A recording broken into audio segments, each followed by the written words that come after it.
What if fighting the Great Depression meant rebuilding America? Imagine it. The year is 1933. Millions were unemployed, and families were struggling everywhere just to make it through the Great Depression. President Roosevelt saw this as an opportunity to solve two problems. One, we had unemployed people.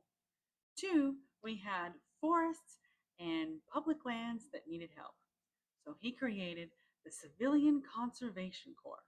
The program recruited young, unmarried men to work on conservation projects across the country. They're doing things like planting trees, building trails and roads and bridges and dams and fire towers and even public campgrounds. For many of the participants, the CCC provided something they desperately needed: a paycheck. The people who were part of the program got about $30 a month, and most of that money was actually sent back home to their families. They also were able to get shelter, food, and for many, a sense of a greater purpose.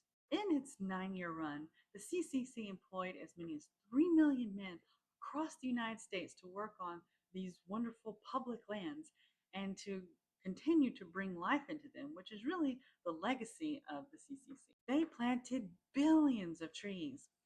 They helped control soil erosion. They fought wildfires.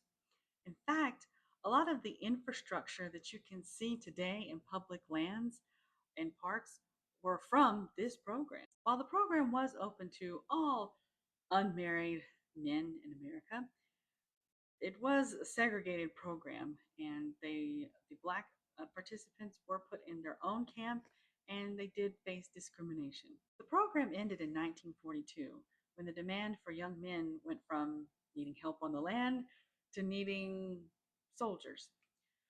But the legacy still is visible across the country.